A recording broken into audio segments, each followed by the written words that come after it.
Friend, नमस्ते प्रणाम। मैं सोनी त्रिपाठी और घूघट वाली भाभी, स्वागत है आप लोग का हमारे यूट्यूब के चैनल में।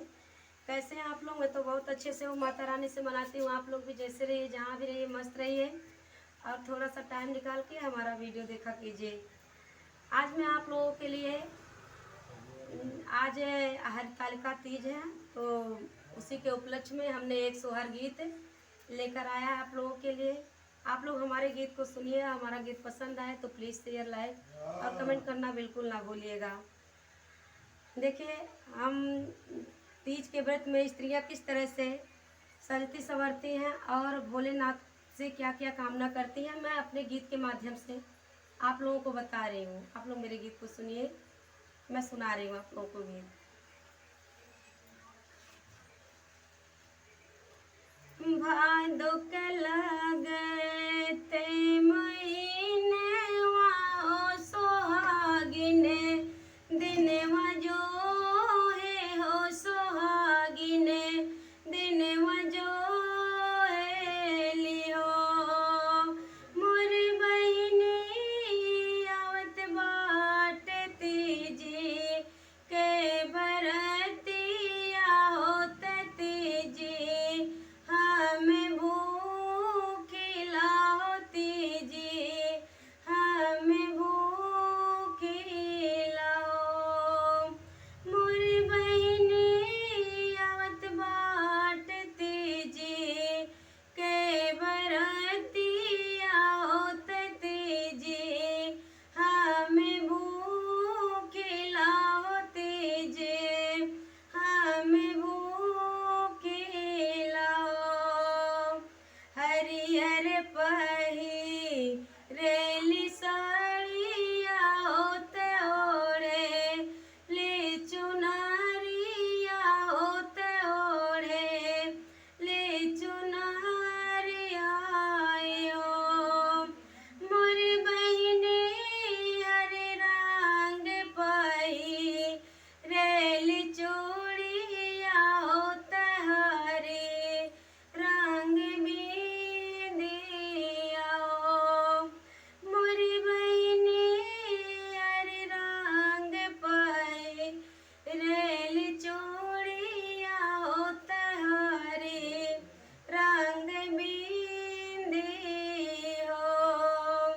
हथवा लगावे ली में हदिया होत गोड़े, वहाँ में हावरी होत गोड़े, वहाँ में हावर हो।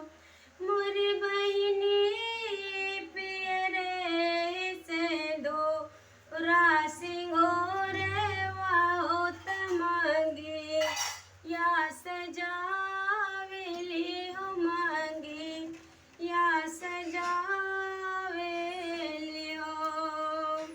इतना पहिरी कि सोहागिन हो जब घर, वासनी करेली हो घर, वासनी करेली हो। मोरी बहिनी चमचाम चम के बदनिया हो देखते, निक लागे हो देखते,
कैसे लगा आप लोग से मैं एक बार फिर कह रही हूँ कि प्लीज़ आप लोग कमेंट के द्वारा ज़रूर बताइएगा।